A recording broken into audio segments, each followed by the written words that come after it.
Coucou et bienvenue sur cette nouvelle vidéo. Aujourd'hui on va parler du bassin.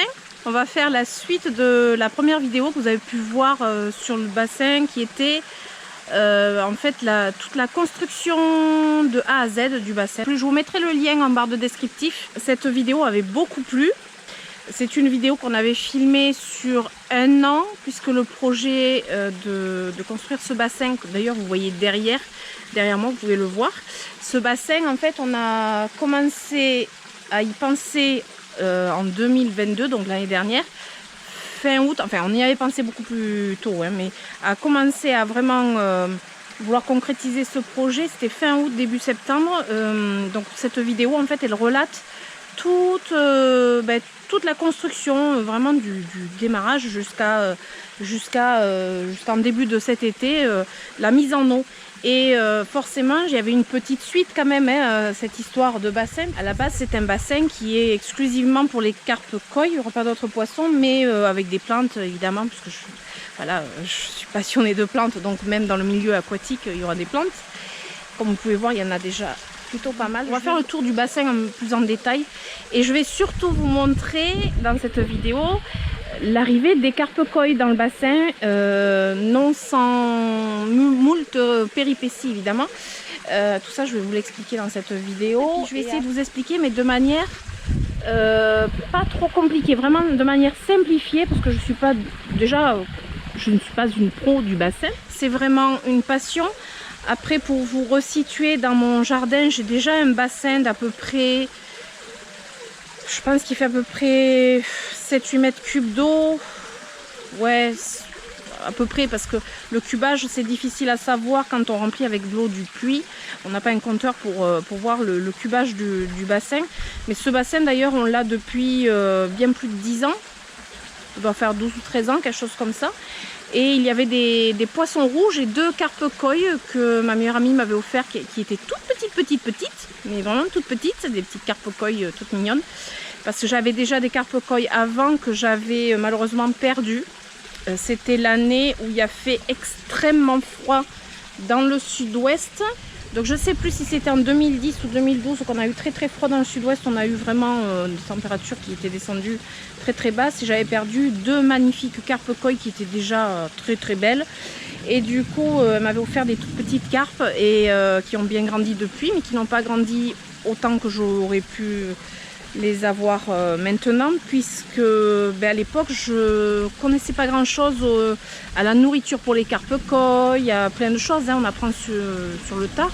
C'est pour ça que j'avais envie de vous faire une vidéo où si vous avez envie de démarrer un bassin, si ça vous plaît, et que vous voulez mettre des carpes koi en plus dedans, c'est une vidéo simplifiée qui peut vous aider potentiellement à comprendre certaines choses que franchement moi j'ai appris vraiment sur le tard. C'est vraiment, j'ai fait plein d'erreurs, enfin nous avons fait plein d'erreurs avec mon mari et on en est quand même au 3e bassin, parce que dans notre première maison on avait déjà un bassin. Donc on en est au 3e bassin et forcément on a fait énormément d'erreurs en apprenant comme ça. Il n'y avait pas tout ce qui est YouTube, les tutos et tout ça, enfin nous on n'avait pas tout ça. Et du coup voilà, j'avais envie de faire cette vidéo pour ça. J'espère qu'elle va vous plaire. Je vais peut-être me poser quelque part.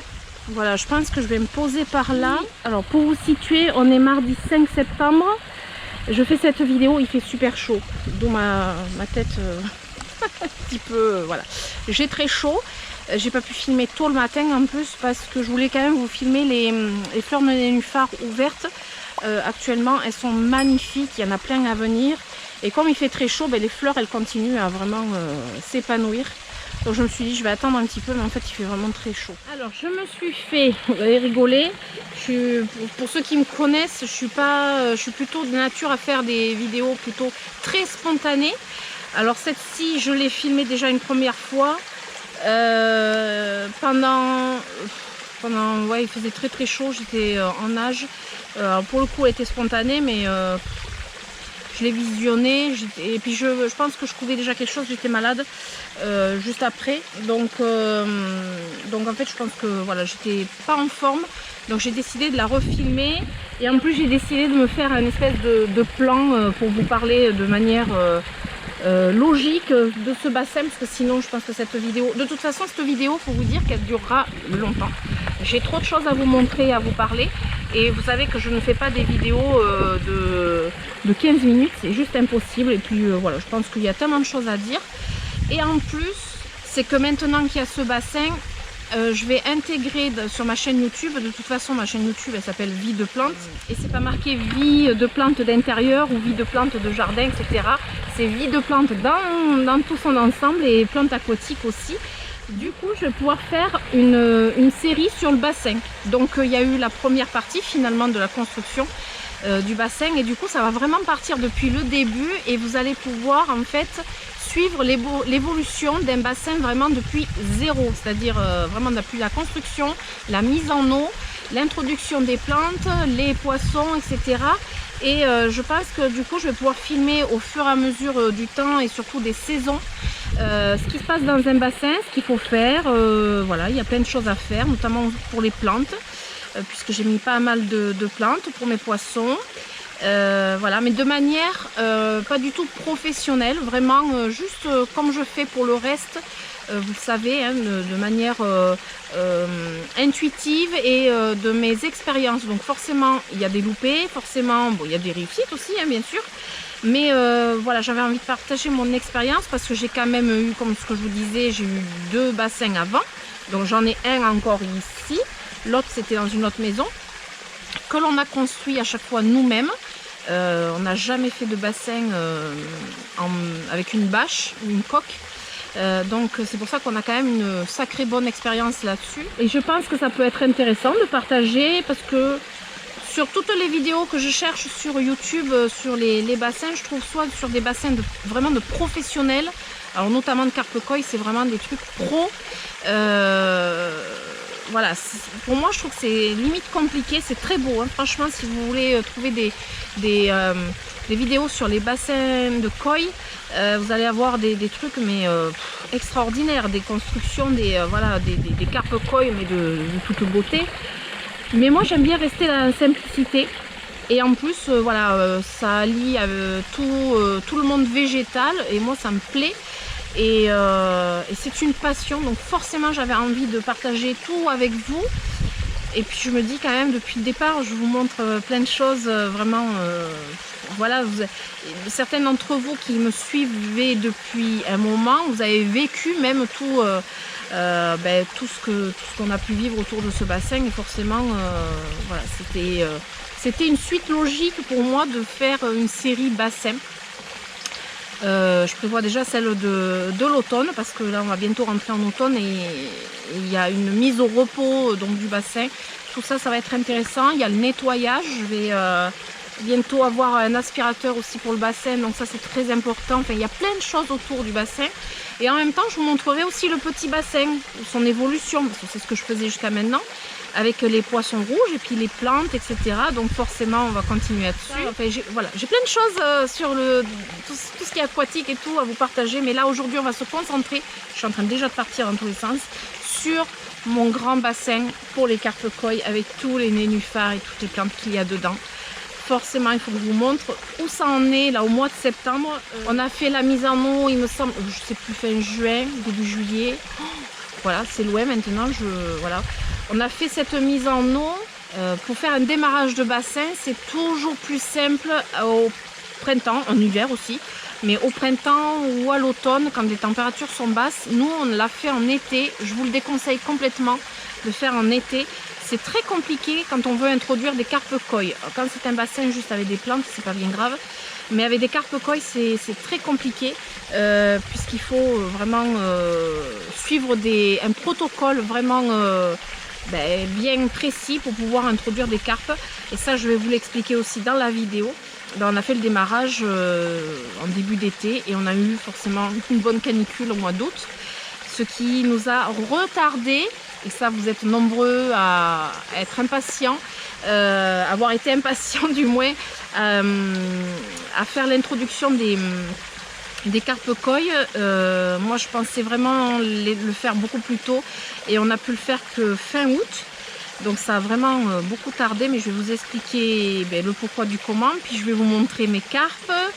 D'ailleurs on a filmé sous l'eau avec la GoPro. D'ailleurs vous avez pu voir en tout début de vidéo, c'est un petit extrait de la vidéo du coup de ce qu'on a filmé avec la GoPro sous l'eau. On a filmé des dizaines de minutes sous l'eau, c'est extraordinaire, c'est beau. Je vais vous en mettre qu'un petit morceau. Je vais essayer de voir si je peux d'ailleurs faire une vidéo que de ça, mais complètement à part. Je ferai juste une petite vidéo juste pour le plaisir de passer un moment zen à regarder des poissons évoluer dans l'eau. Enfin, voilà. Je vais essayer, c'est pas gagné, c'est pas garanti, hein, mais je vais essayer. Allez, je vous embarque avec moi. On va voir un petit peu l'aménagement autour du bassin et après on va attaquer les plantes dans le bassin. Et après forcément les carpes koi avec tout ce que je vous ai dit, l'introduction et la complexité que ça a été. Bon, mais cette partie de vidéo, je l'ai filmée complètement à un autre moment parce que ma caméra avait dû surchauffer, donc il me manque un bout de vidéo au moment où je fais le montage vidéo évidemment. Donc ça c'est la partie pour vous montrer un petit peu l'aménagement autour, le massif, etc. Sauf que je vais avoir le soleil pile poil dans la figure, mais bon. Donc dans la première partie de vidéo, je vous avais montré au niveau de la construction, tout le tour, les pavés, etc. Et entre temps, depuis, si je dis pas de bêtises, bon mais il y a eu du changement au niveau du massif.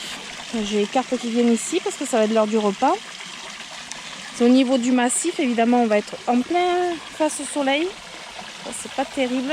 Au niveau du massif, il y a eu pas mal de plantes qui ont poussé, ça c'est cool. Alors ici on n'a pas encore planté davantage de choses parce que il fait très chaud, on est encore en alerte canicule, début septembre. On est le 8 septembre aujourd'hui d'ailleurs. Après j'ai la statue. On avait peint en rouge le local technique. Donc à ce niveau-là, je ne sais plus si dans la première partie du bassin, je vous avais montré tout ça. Après, il y a les érables du Japon qui ont eu quand même assez chaud, je dirais cet été, mais vraiment, voilà, ils ont eu chaud, mais ça va. Vous voyez, ça va quand même dans l'ensemble. Bon, on a dû bien les arroser, forcément. Des arbustes plantés comme ça, les 2 premières années, il faut les arroser pour qu'ils prennent bien. Après, on avait installé des poteaux comme ceci, et ces poteaux, en fait, là, pour l'instant, il n'y a plus rien parce qu'on avait enlevé la toile d'ombrage qui est en forme de triangle. On l'avait enlevé parce qu'on a eu une semaine de fraîcheur, mais il y avait eu du vent, de la pluie, etc. Donc on l'avait enlevé, puis je m'étais dit je vais la laver parce qu'il fera plus trop chaud. C'est loupé et j'avais pas envie de la ressortir. Donc voilà, donc on a fait l'installation des poteaux, mais ça je vous l'avais montré dans un vlog. Après, quand on fait tout le tour, là on a la partie où il y a le skimmer, juste ici. Alors parfois je retrouve des carpes dans le petit bac skimmer là, qui viennent un petit peu grignoter. D'ailleurs je vois qu'elles attendent pour manger, et oui forcément c'est l'heure. Et puis comme elles me voient, maintenant elles ont pris l'habitude. Alors après on va continuer pendant ce temps, et après on fait tout le tour. Donc on a un petit chemin pour faire tout le tour. Et de ce côté-ci, on a la cascade qui fonctionne bien. On a eu une petite péripétie d'une fuite au niveau de la cascade, mais ça a été vite réglé. C'était pas important du tout. Et donc on a mis un petit temple. Je trouvais que ça faisait joli au niveau esthétique. Après, mon mari il a continué le petit chemin pour aller derrière le local technique. On va y aller après. Et de ce côté, on voit un peu mieux le massif puisqu'on n'a plus le soleil dans la figure. Ça a bien proliféré au niveau plantation. Tout a bien proliféré. C'est vraiment le couvre-sol par excellence. Mais d'ailleurs, je vais devoir quand même, je vais devoir un petit peu gérer tout ça parce que vous voyez là, par exemple, ça a recouvert ma pierre. Et au niveau esthétique, hop, ben, je trouve que ça va pas trop autrement. Voilà, je pense que tout ça, ben, je vais pouvoir le replanter ailleurs. Là, on a la cascade, c'est ce qui permet d'oxygéner un maximum l'eau. En plus de la sortie d'eau qui est dans la grotte, la cascade, ben, ça fait son charme, le bruit de l'eau, etc. Mais c'est aussi là pour oxygéner l'eau. Il y en a besoin. Et pour faire un peu de remous. Et après, les carpes, elles adorent. Mais vraiment, elles adorent jouer en dessous de la cascade. C'est assez rigolo d'ailleurs. Je vais leur remettre un peu de nourriture. On dirait des morphales. On dirait qu'on les nourrit pas, ces pauvres petites carpes. Si je vous dis que ma caméra a surchauffé, j'ai dû m'arrêter. J'étais à peu près là, il faut que je voie où je m'étais arrêtée. Elle a surchauffé. Il fait 32 degrés à l'ombre. Le 5 septembre, c'est fatigant. Enfin bref, on continue. On continue le tour et après je vous montre les plantes. J'espère que ça va pas surchauffer une deuxième fois. Mais moi aussi, j'avoue que je suis en surchauffe, là, en plein soleil en plus. Alors on en était au massif ici. Qu'est-ce que je vais vous montrer? Ouais, je pense que je sais où j'étais. Donc je voulais vous montrer, oui, les plantes en fait. Les plantes qui retombent là, elles commencent à garnir au niveau des pierres. Je trouve ça vraiment, c'est ce que je voulais quoi. Ça fait son effet, c'est joli. Alors il y a quelques fignolages encore à faire, le dessus du muret. Enfin bon, là on a fait l'enduit, on a fait les peintures. Ce massif n'est pas fini, mais ça je ferai le tour. Je ferai une vidéo tour du jardin à la fin de l'été, comme ça. Je vous montrerai un peu tout ce qu'on a fait aussi. On va essayer de ne pas mélanger les vidéos. Donc là c'est le derrière du local technique qui n'est pas fini. Il me reste juste un bout de peinture à faire ici, en noir. Il ne manque pas grand chose en fait. Et à mettre une jolie serrure, un truc sympa. Voilà. De loin, il faut que je vous montre de loin quand même. Ça fait joli, à part la bande au milieu. Mais ça c'est parce que mon mari a rajouté donc le bois pour fermer les portes. Et j'avais pas. Voilà, il faut peindre. Ça c'est le local technique. Du coup, pour l'instant, il a une pierre pour le fermer, hein, très pratique. Donc le local technique avec la filtration. Donc le filtre, ça, tout ça je vous l'ai expliqué, tout ce qui est partie technique, je vous ai expliqué vite fait dans la vidéo, la première partie du bassin, je ne vais pas y revenir, mais ce qu'on a fait, c'est toute une installation électrique comme il faut, et tout est relié au disjoncteur de la maison par le biais d'une... En fait, ça passe dans une gaine sous terre. Donc ça c'est ce qu'on a fait au mois d'août. Sous terre il y a une tranchée là qui revient à la maison et tout est relié. Voilà, on ne fait pas des branchements. Voilà, on avait fait un branchement provisoire mais sûr quand même. Mais là c'est vraiment le branchement total. Vous voyez, il y a tout ça. Donc il y a tout ce qui est filtre. Il y a une pompe là, une pompe ici. Il y a les deux lampes UV. Donc il y en a deux comme ça. Il y a, que je dise pas de bêtises, il y a la lumière aussi qu'on n'a pas fini de brancher. Et je crois que c'est tout. Ouais, enfin voilà, il y a pas mal de choses branchées. On a mis un petit thermomètre. Alors là, l'eau elle est à 23 degrés 8. Donc on a mis un thermomètre avec une sonde. Bon là, ce sont toute la panoplie des épuisettes. On a besoin de pas mal d'épuisettes. Voilà. Et du coup ce local technique est très pratique parce qu'après on pourra ranger aussi des choses dedans. Et ce qui est très important, c'est que toute cette partie là, en fait tout ce qui est pompe, filtre et tout ça, il faut que ce soit à l'abri du gel. C'est très important. Donc après on va fignoler on appelle ça, l'isolation. Mais voilà, le principal c'est que ce soit hors gel. Alors, le local technique est très important. Nous on a fait le choix de faire vraiment un cabanon fermé pour que ce soit à l'abri du gel. Alors dans le sud-ouest, là où on n'a pas des fortes gelées, mais ça peut arriver. On n'a pas des très fortes gelées, mais il faut abriter du gel, tout ce qui est filtration. Tout simplement, il faut pas que ça gèle tout ce qui est arrivé d'eau et tout ça. Donc tout est à l'abri du gel et on a fait le choix de faire un local technique fermé bien comme il faut. Et aussi pour le côté esthétique, hein, parce que bon, ça fait partie quand même du bassin. Et puis voilà, on a fait quelque chose de comme il faut, de correct, je pense. Après on continue. Donc là on a fait le tour. Là j'ai un autre massif, tout ça c'est la partie du jardin. Hein. Donc on a fait l'enduit et on se retrouve ici. Et maintenant on va parler des plantes. Des plantes et de l'aménagement intérieur du bassin.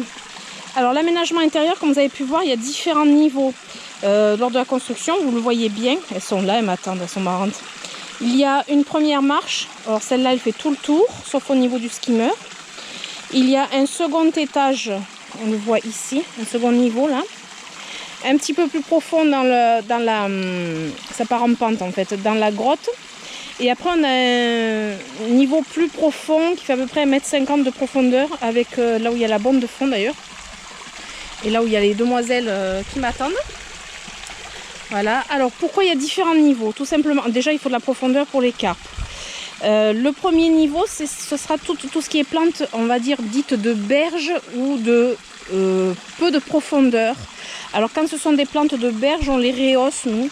Voilà, on a fait le choix de les rehausser. Après, on peut mettre des plantes de berge différemment, comme dans le petit bassin, je vous montrerai aussi. Là, les plantes de berge, ça va être tout ce qui est colocasia, papyrus. Qu'est-ce qu'il y a d'autre? Il y a d'autres plantes de berge. J'ai pas le nom des... Ah, je vais essayer de vous mettre le nom en dessous, je vais vous les montrer. Donc tout ça sont des plantes soit de peu de profondeur, mais quand vous faites l'achat des plantes, en fait c'est marqué la profondeur en général de ce que aiment les plantes. Et après la partie profonde, c'est vraiment pour les nénuphars. Voilà, les nénuphars c'est partie profonde. En général, au moins 1 mètre de profondeur, il faut compter ça, suivant les variétés. Et après au milieu, j'ai par exemple une laitudo, c'est une pistia. Le laitudo, c'est une plante oxygénante, mais une plante de surface, en fait, qui n'est pas dans un pot, elle flotte. C'est une plante flottante. Après, j'ai une autre plante. C'est les Coornia azurea. C'est comme une jacinthe d'eau, mais ça n'en est pas une. La jacinthe d'eau, elle est devenue interdite à la vente. Trop invasive en fait. Là normalement c'est un colocasia, mais on a dû le couper parce qu'il lui est arrivé une péripétie fort dommage. C'était un très gros colocasia, faut que je trouve son nom. Il me semble, si je dis pas de bêtises, c'est le colocasia madeira qu'on a acheté, qu'on s'est offert à notre anniversaire de mariage. Je vais vous mettre une photo ou une vidéo à l'écran qui était magnifique, mais il s'est fait décapiter par la voile d'ombrage. Oui, parce qu'en fait on avait mis une voile d'ombrage, d'où les poteaux qu'il y a ici. On l'avait enlevé parce qu'on a eu orage, pluie, vent, fraîcheur, et en fait on aurait dû la remettre, mais on l'a pas remise alors qu'il fait très chaud. Il faut savoir que les colocasia préfèrent quand même être à l'ombre, mi-ombre plutôt qu'en plein soleil. Voilà, on a enlevé la voile d'ombrage, ça aurait été mieux qu'elle reste.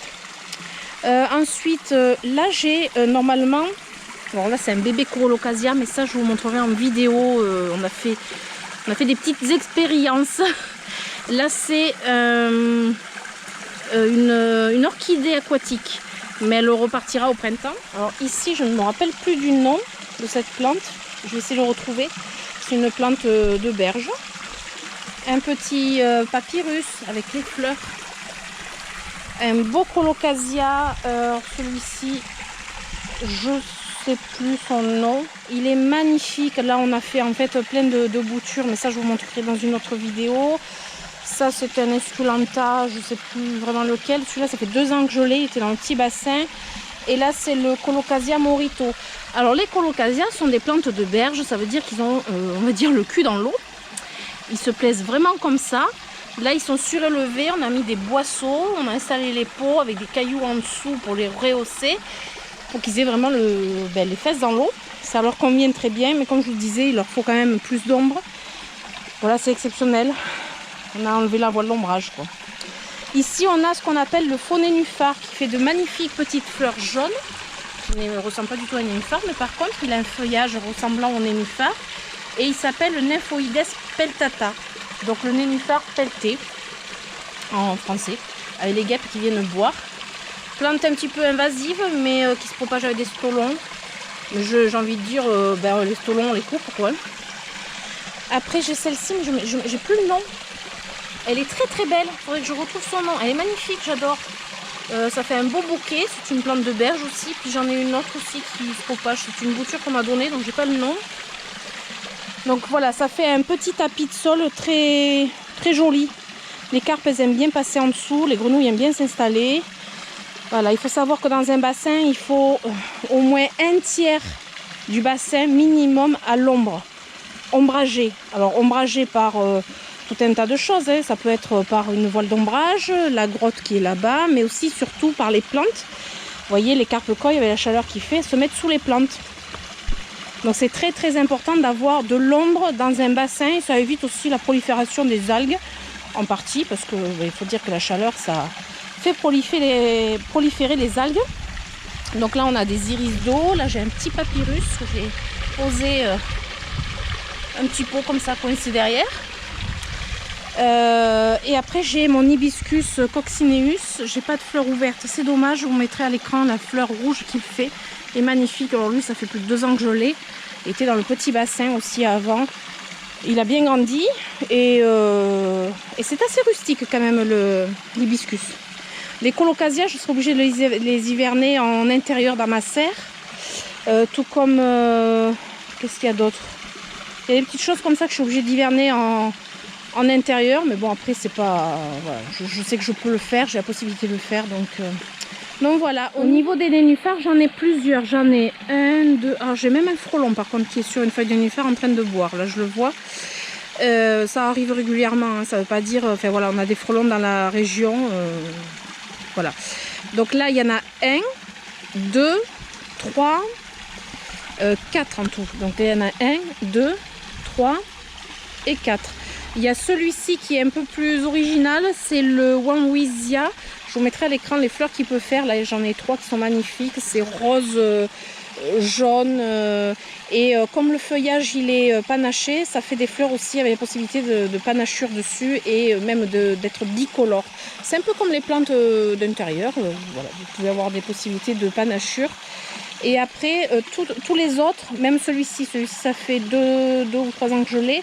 Et les autres, ça fait même bien plus longtemps parce que je les avais dans l'autre petit bassin. Je les avais laissés bien proliférer pour pouvoir après les diviser et les mettre dans ce bassin-là. D'où le fait que j'ai des pieds de nénuphar très gros déjà de base. C'est parce qu'on ne les a pas achetés cette année, qu'on les avait déjà. Du coup, voilà. C'est ce qui est intéressant avec les nénuphars, c'est que ça prolifère beaucoup. Ce sont des rhizomes, des plantes rhizomateuses. Donc c'est limite envahissant en fait. Alors ce que je vais faire, c'est que je vous mettrai les photos des fleurs à l'écran parce que là il fait tellement chaud. Là j'ai une fleur rose magnifique, là-bas elles sont plutôt jaunes, orangées, un peu saumonées même. Et là-bas j'en ai des plus blanches nacrées, mais j'ai pas vraiment du blanc. L'année prochaine on voudrait prendre un nénuphar avec les fleurs vraiment très blanches. On a fait du repérage déjà, donc ça, voilà, ça peut être très intéressant. Donc voilà, tout ça ce sont des plantes plutôt soit de berge, soit de peu de profondeur. Et après, nous avons les nénuphars de grande profondeur, de plus ou moins grande profondeur. Et donc, les plantes comme les laitudos, les pistias, qui sont plutôt flottantes. Je vais essayer de vous en attraper une petite. Parce que là, j'en ai une très grosse au milieu que je ne peux pas attraper. Mais celle-ci, c'en est une, hop, toute petite, pour vous montrer. Voilà, elle a ses racines. Et ça, c'est une petite laitudo. Voilà, et hop, elle flotte, elle se divise, alors elle grossit, puis après elle fait plein de bébés qui se détachent petit à petit. Alors j'en ai plus dans l'autre bassin parce que les carpe-koi ont tendance à un petit peu trop à jouer avec et disons qu'elles me les mangent un petit peu. Voilà. Alors il faut savoir aussi une chose dans un bassin avec des carpe-koi. Les carpe-koi sont des poissons qui fouinent beaucoup dans les pots, qui aiment fouiller, qui aiment déterrer les plantes, qui aiment voilà, farfouiller. Donc les pots, tous les pots sont posés dans des boisseaux. C'est l'astuce qu'on a pris, qu'on a trouvé de mieux. Au bout de 3 bassins, on a trouvé cette astuce-là, les boisseaux. Ce sont des carrés en béton, en ciment, qu'on utilise pour faire par exemple des piliers, des poteaux. Donc je vais vous en montrer un, hein, c'est celui du... Hop, je vous le montre. Et on pose le pot dedans avec des cailloux ou sans cailloux, mais tous les nénuphars ils ont des cailloux sur la surface. Sinon les carpes, bon, à leur taille où elles sont là, elles vont pas encore trop me faire des bêtises, mais les grosses carpes elles vous détruisent absolument tout. C'est à dire que là les beaux nénuphars que j'ai là, quand les carpes seront plus grosses, ça m'étonnerait qu'ils soient aussi beaux. Il faut dire ce qui est, c'est voilà, c'est la réalité des choses. Avant que ma... Alors, je sais pas du tout, j'ai plus de retour caméra. Je vous explique pourquoi. Avant que ma caméra surchauffe, j'ai éteint la caméra, je me suis dit je fais une petite pause. je vais boire. Je vais faire une petite souris. C'est mon téléphone qui a surchauffé. Voilà. Donc moi, je suis en surchauffe, mais mes appareils me lâchent aussi parce qu'ils sont en surchauffe. Bref, je pense qu'on en était au carpe koi. Donc là, on arrive à la troisième partie. Donc les carpe koi, l'arrivée des carpe koi, le choix des carpe koi. Pourquoi des carpe koi? Pourquoi déjà des carpe koi? Parce que c'est vraiment le poisson que j'aime depuis, alors je ne saurais pas dire depuis combien de temps, parce que ça fait des années et des années que j'aime les carpe koi, ça fait déjà plus de 15 ans sûr, parce que je m'étais fait tatouer cette carpe koi bleue sur l'avant-bras il y a vraiment très longtemps. Je ne sais pas si je vais bien vous la montrer. Voilà, elle la montre, c'est une belle carpe koi bleue. Je l'avais fait tatouer parce que voilà, c'était ce que je voulais, une carpe koi bleue. Pourquoi je vous dis ça? Parce que vous allez voir que j'en ai trouvé une carpe koi bleue. Et après, une autre question, et ça je pense que beaucoup se l'est posé, c'est depuis la dernière vidéo, donc depuis début de l'été, pourquoi nous avons mis autant de temps pour les introduire dans l'eau et puis que je vous les montre et puis que je fasse cette vidéo. Tout simplement parce que des carpe koi que l'on introduit dans un bassin, c'est pas je mets de l'eau et je mets mes poissons. Déjà, même pour des poissons rouges, ça fonctionne pas comme ça. Comme dans un aquarium, alors les aquariophiles vont se retrouver dans ce que je dis. On ne met pas des poissons dans un aquarium, il faut un temps d'acclimatation, un temps d'adaptation. Il faut que le cycle de l'azote se fasse. Et c'est là qu'on rentre dans le sujet qui fâche. C'est-à-dire que l'été a été très compliqué pour faire ce fameux cycle de l'azote qui est une étape primordiale, mais alors primordiale pour arriver à mettre des carpe koi en bonne santé et que tout se passe bien et qu'on n'ait pas de problème aussi dans le bassin, qu'on ne soit pas obligé de repartir à zéro. Donc tout ça, c'est naturel, c'est comme ça, c'est un cycle naturel qui doit se faire. Alors je vous ai fait, je vous mettrai à l'écran, je vais essayer de faire, je ne l'ai pas encore fait, un petit schéma du cycle de l'azote, vraiment très simplifié, mais vraiment le truc simplissime. Parce que même moi, franchement, je n'ai pas envie de rentrer dans les détails, mais juste pour vous expliquer pourquoi j'ai pas mis mes carpe koi une semaine après avoir mis de l'eau, etc. C'est que vraiment c'était trop risqué pour elles, je risquais de les intoxiquer, de les empoisonner et tout simplement de les tuer. Et je n'avais pas envie, donc j'en avais deux dans le petit bassin en attente, qui sont là depuis plusieurs années. Et après on en avait sélectionné de base, on avait sélectionné 5 carpe koi dans le magasin où je vais. C'est une enseigne qui s'appelle Fish House, qui est à moins d'1 heure de route de chez moi, qui a tout ce qui concerne les bassins. Et d'ailleurs j'ai acheté tout mon matériel là-bas, mes produits et mes carpe koi, je les avais fait mettre là-bas parce qu'il avait eu un arrivage du Japon de certaines carpe koi et du coup j'ai pu les choisir. Je ne sais pas si j'ai les images, je vous mettrai les images en même temps que je parle. Je vais essayer de vous mettre des images, comme ça sera plus sympa déjà et puis plus interactif, on va dire.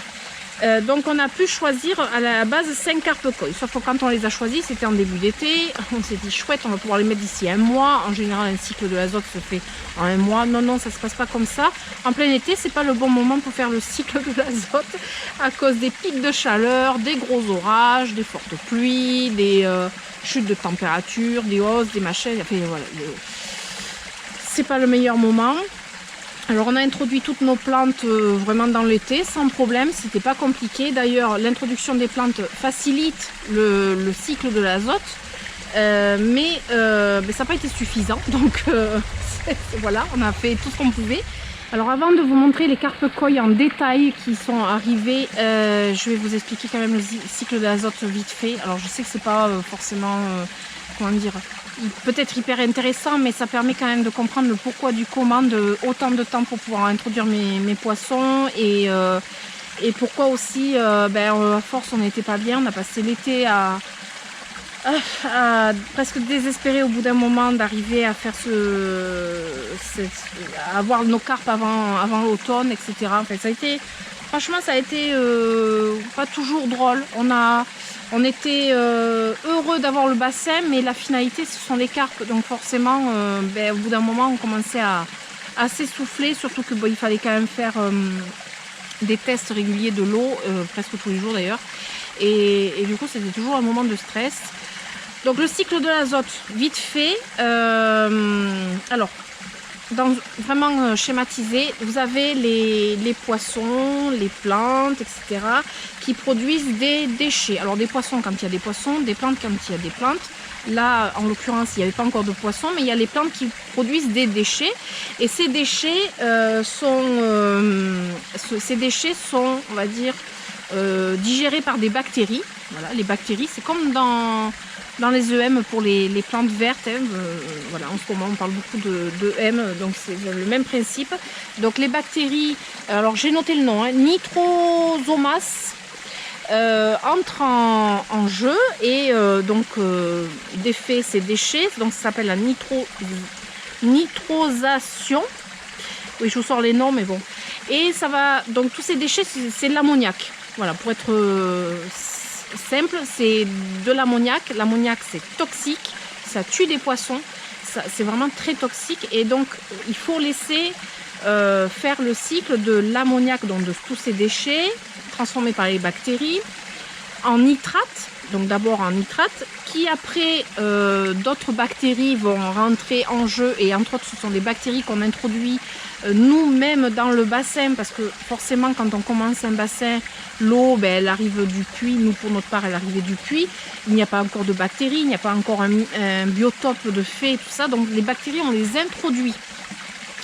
Donc on a introduit les bactéries dans le filtre, sur les tapis japonais, ça s'appelle la filtration,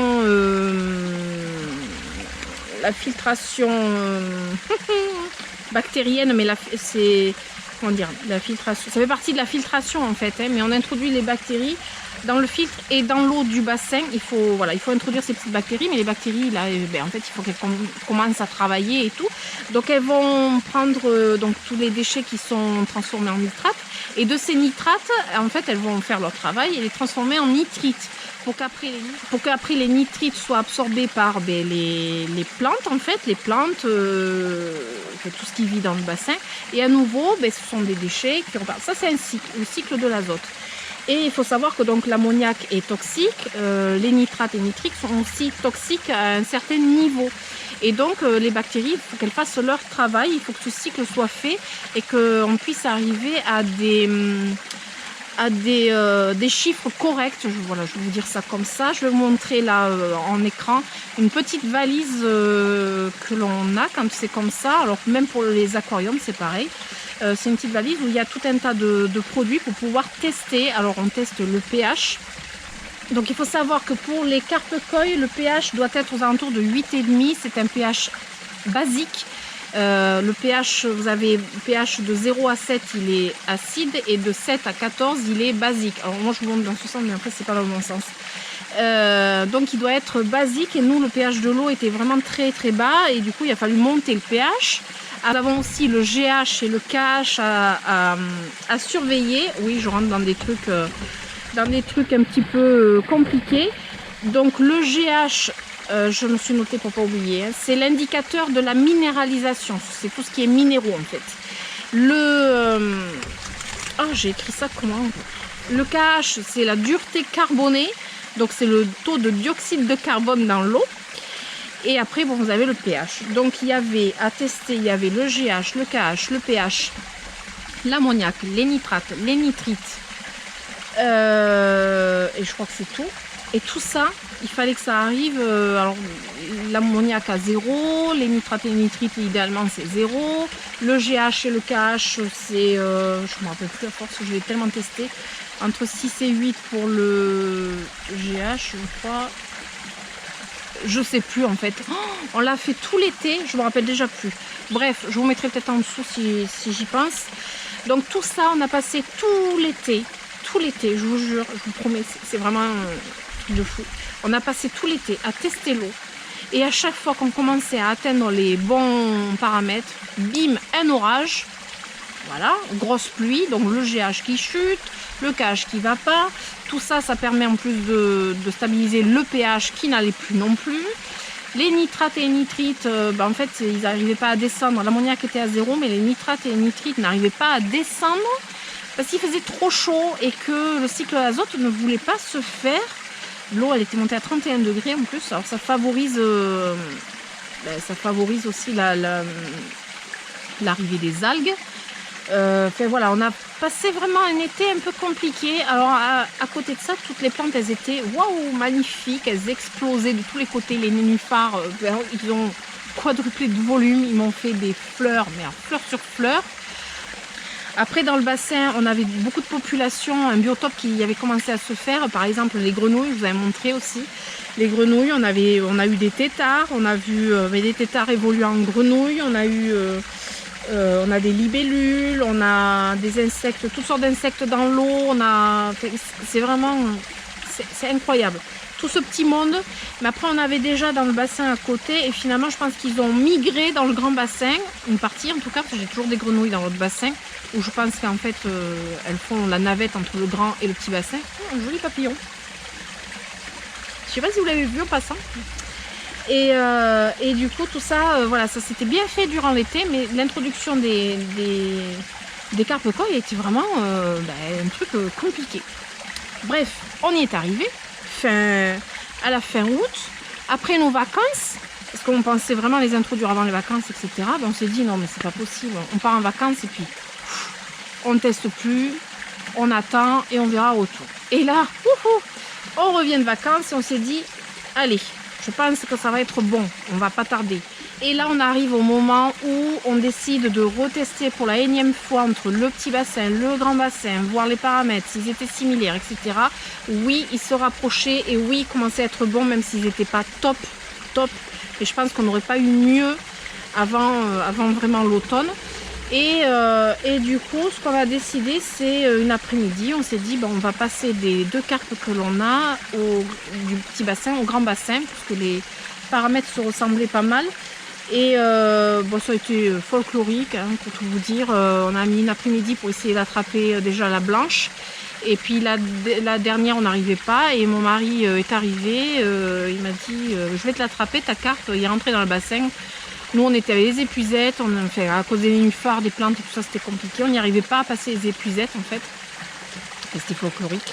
Mon mari est arrivé et il a mis un quart d'heure, vraiment, un quart d'heure. Il a attrapé à la main et il me l'a mise dans le seau. Elle rentrait à peine dans le seau, j'ai mis l'épuisette par-dessus et hop, c'était bon. Tout ça, en fin de journée, donc j'essaie de vous mettre des vidéos de tout au fur et à mesure que je vous parle. C'est bon. Elle est là. Début d'acclimatation, elle est balèze. Hein. En fait, là pour la mesurer, c'est pas compliqué. On mesurera la caisse et elle fait la longueur de la caisse. Alors,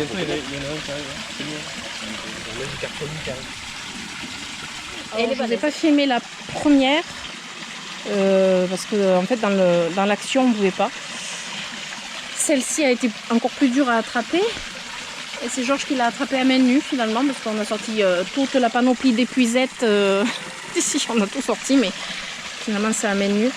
Donc là, on fait l'acclimatation. C'est-à-dire que là, dans le bac, alors c'est un grand bac, on dirait pas comme ça, mais donc là, dedans, il y a l'eau du petit bassin. Et petit à petit, on prend de l'eau du grand bassin et on met dans le petit bac pour mélanger petit à petit la nouvelle eau pour la carpe. Et après, au bout de, je sais pas, à peu près 3/4 d'heure, 1 heure, hein, à force de rajouter un peu d'eau, on la prendra à la main et on la mettra dans le bassin directement. On ne vide pas l'eau par contre qu'il y a dans le bac, parce que là, comment vous dire, avec le stress, la carpe elle libère beaucoup de l'ammoniac et ça serait voilà, c'est toxique après, quoi. Donc c'est pas la peine de rajouter ça là-dedans. Et l'autre carpe, elle se balade. Je sais qu'elle était en profondeur tout à l'heure. Mais... c'est un grand jour pour nous, mais c'est... en plus, il fait très très chaud, quoi. Je crois qu'on était à 35 ou 36 degrés cet après-midi. Là, on est le soir, mais ça fait un moment qu'on y est quand même. J'ai pas beaucoup filmé parce que vraiment, c'était beaucoup d'action, beaucoup de patience et beaucoup d'action. Et on est arrivé à la tombée de la nuit quand on a pu relâcher la carpe rouge dans l'eau. Donc les 2 carpes sont arrivées dans l'eau, ça s'est super bien passé. Elles se sont vite acclimatées, elles étaient contentes, elles étaient très contentes aussi. Bon, les 3 premiers jours, elles n'étaient pas confiantes quand on arrivait près du bassin, elles partaient, elles se sont dit ils vont nous faire encore le coup de nous attraper. Mais bon, on a pu recommencer à les nourrir, mais le lendemain, on ne s'est pas dégonflé, on s'est dit on va y arriver et on va chercher nos carpes qu'on a fait mettre de côté parce que là on n'en peut plus. Et les paramètres, pour tout vous dire, ils étaient vraiment pas mal du tout. Ils n'étaient pas parfaits, mais ils étaient vraiment pas mal. Sur les conseils donc de Julienne du magasin Fish House, il m'a dit de toute façon, ils n'ont pas des paramètres non plus très parfaits avec la chaleur qu'il fait et la surpopulation qu'ils ont dans les bassins, mais ça c'est tout à fait normal. Hein. Et du coup, on y est allé. Voilà, on va sauter le pas. Alors, on arrive au magasin Fish House, on est vendredi 18 août et je suis trop contente. Oui, tu viens me chercher, ouais c'est trop cool, et toi tu viens me chercher? Oui, j'arrive. Mais ils ont grossi du bidou là. Mais oui. Ils ont pris du bide. Ils ont pris du Tu gras. viens me chercher, oui c'est moi. Oui, c'est moi. Oui. On y va les gars. Alors à ce moment-là, on est en train de revoir les carpes koi qu'on avait fait mettre de côté et voir un petit peu si on changeait pas d'avis ou voilà, il y en a une quand finalement on a changé d'avis. Du coup, Julienne, donc le patron de Fish House, nous a sorti à peu près toutes les carpes qui potentiellement pouvaient nous plaire. Donc on a pu peaufiner notre choix. Nous sommes allés aussi dehors parce qu'en extérieur, dans le bassin, il y avait aussi des carpes, certaines qui m'intéressaient, notamment la bleue. La bleue. La bleue. Je pense que je vais vous laisser le son de mon euphorie quand j'ai vu la bleue. Donc là, c'était voilà, pour peaufiner notre choix, les coups de cœur. Voilà, on a pu vraiment choisir parce que c'est quand même quelque chose d'assez important. Choisir des carpes koi, c'est pas anodin. Donc c'est pour des années et des années.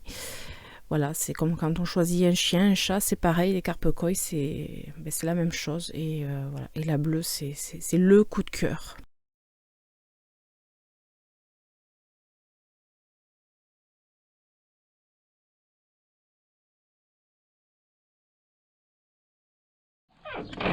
Allez, c'est parti.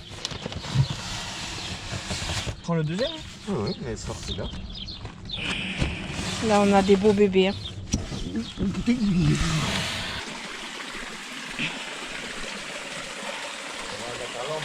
Ouais.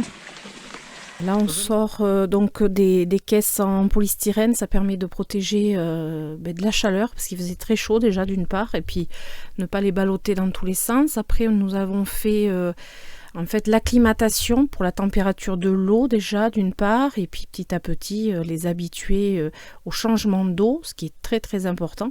Ça évite un choc thermique et un choc aussi au niveau des paramètres de l'eau. D'y aller doucement, c'est très très très important.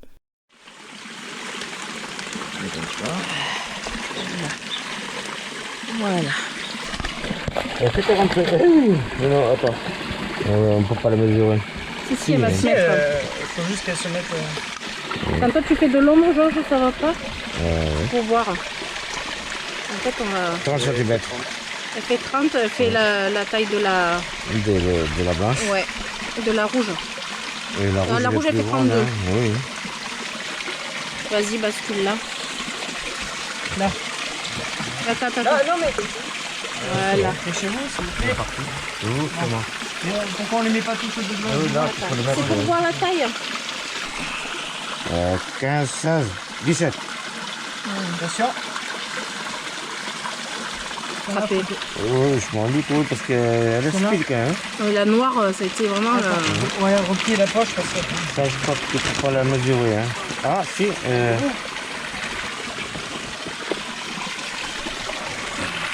La noire. Donc les deux voilées, c'est Léandro qui avait choisi. Les voilées sont quand même assez plus longues parce que la queue. Au moins la mienne. Alors celle-là, c'était les deux à 25, c'est Léandro qu'ils avaient choisi. Bleu là. Fou, hein. Oui, oui. Oh putain, mais c'est cogné. Hein. Oui, c'est pas grave. Elle est fait. La bleue, elle s'en fout. L'autre, elle va pas Elle fait sa vie, ouais. Elle Et la bleue, elle était fait dans 17 le- cm. Ouais, Elle vient juste passer devant. ouais. Oh putain. Mais celles-là, vraiment, elles sont. Elle Les glisse. deux là, Donc, elle fait non, c'est aux- pas qu'elles glissent, c'est c'est qu'elles un- sont beaucoup plus. Vive. Mais elles n'ont pas Oui. d'écailles, donc Attends. forcément, Ça va aller, ça va aller. c'est parce qu'elles n'ont pas d'écailles. Elles glissent beaucoup plus. Elles vont partir tout seules, de toute façon. Hein.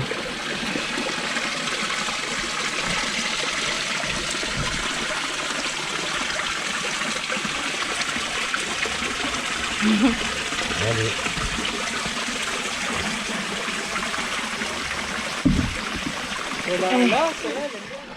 Si le monde est rapatrié, La nord, on la voit bien. Ici, hein. je crois que c'est rapatrié. c'est mise là.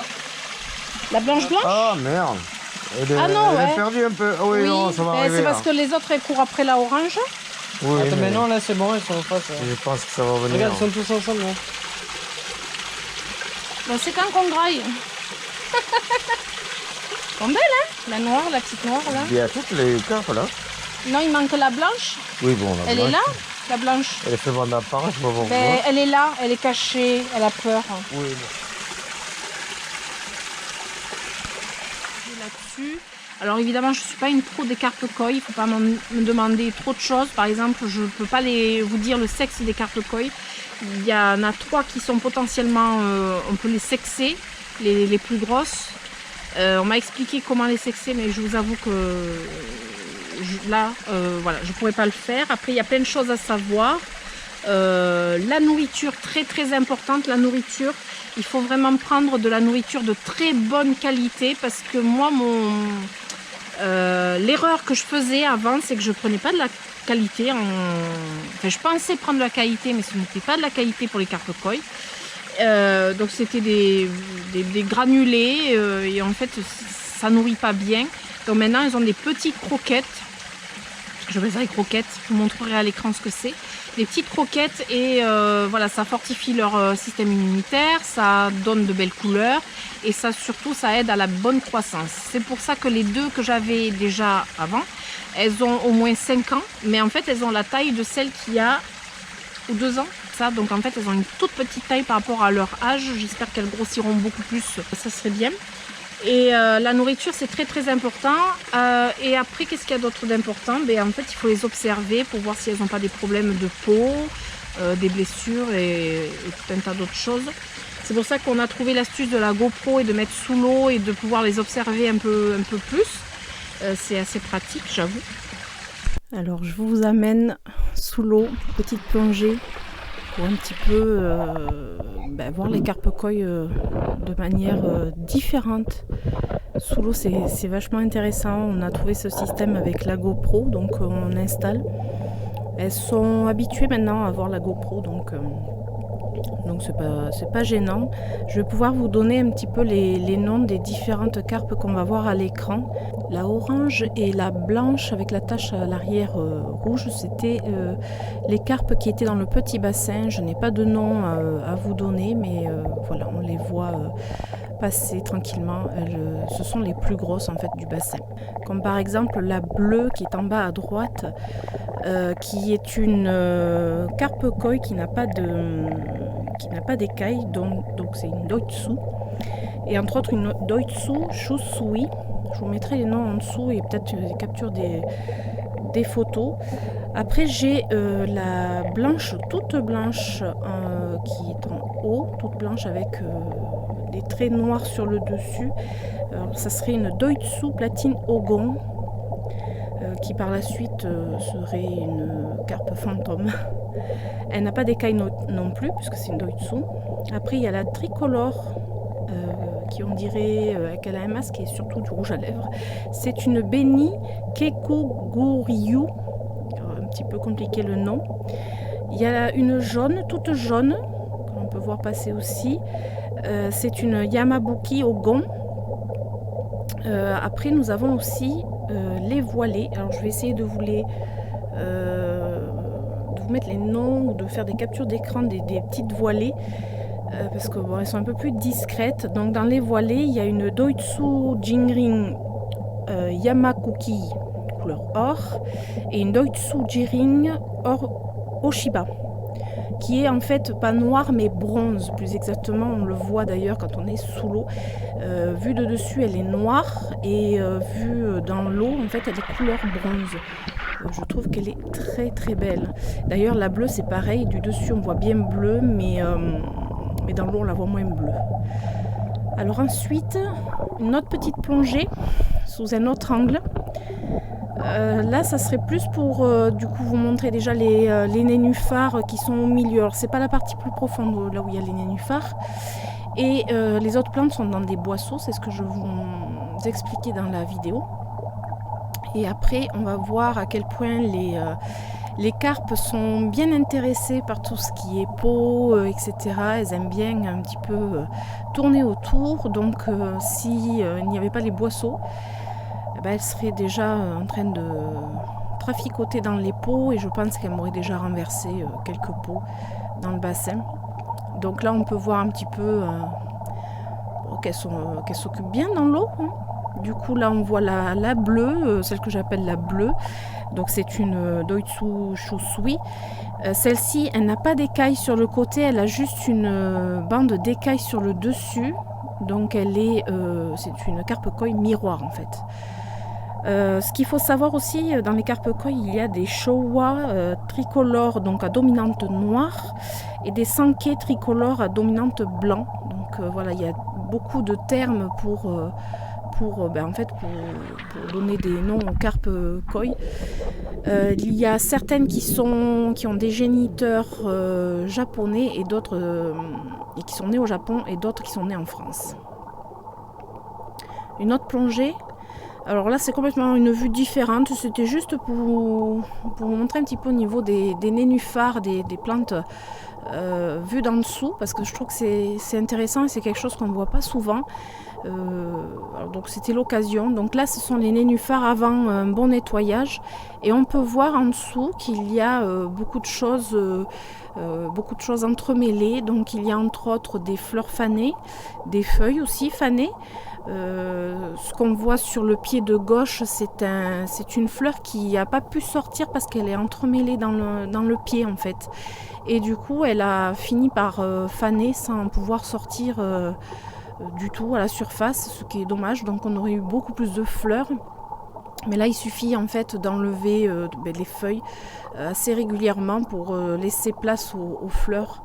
Après, on ne plonge pas sans arrêt dans le bassin pour pouvoir faire ça, mais voilà, c'est une façon aussi de pouvoir entretenir les nénuphars. Après, on peut voir aussi qu'il y a pas mal de petites feuilles, alors surtout sur le pied de gauche d'ailleurs. Il y a des feuilles qui sont en train de monter pour arriver à la surface. Et sur le pied de droite, on voit beaucoup de boutons floraux aussi qui vont monter et qui vont arriver à la surface. Du coup, celui-là, il fleurit vraiment beaucoup. Au loin, on voit un peu les carpes. Donc là, elles n'ont pas vu qu'on a mis la caméra de ce côté, parce qu'en général, elles viennent facilement au niveau de la caméra. Elles sont toujours intriguées, en fait, pour venir voir ce qui se passe. Donc voilà, j'avais envie de vous montrer un petit peu cet aspect du bassin que l'on ne voit pas beaucoup. Et je trouve ça intéressant pour comprendre aussi un petit peu comment ça fonctionne. Je pense que je vous ferai d'autres vidéos comme ça sous l'eau pour voir d'autres choses, le nettoyage, des choses au printemps quand ça va commencer à pousser, et notamment d'autres plantes aussi parce que ça peut être intéressant. Voilà. Je pense pas qu'on puisse voir les racines de l'étudo là sur les images, on la voit pas. Je vais peut-être essayer de nous en trouver. Je ne sais pas si je vais en avoir ou je vous prendrai une photo peut-être. Je vous mettrai à l'écran. Et voilà, donc là on voit les carpes. Vous voyez, elles aiment bien regardez un petit peu dessous, sous les feuilles. Vous voyez, elles attrapent des insectes, elles mangent des petites choses. Voilà, on les voit trafiquer. D'ailleurs, j'ai pu en voir une me manger des racines de ma laitue d'eau. Oui, voilà, donc regardez, hop, ça c'est vraiment... je trouve ça super intéressant parce qu'on peut les voir agir et interagir puisqu'elles ont un instinct grégaire, elles sont toujours en troupeau, on va dire, hein. C'est toujours un groupe d'individus. D'ailleurs, les carpes toutes seules sont malheureuses. Voilà. Et puis alors ce sont des poissons qui jouent beaucoup aussi. Donc voilà, c'est intéressant et j'avais envie de partager ces images avec vous. J'espère que ça vous aura plu et je pense que j'en ferai d'autres. Voilà.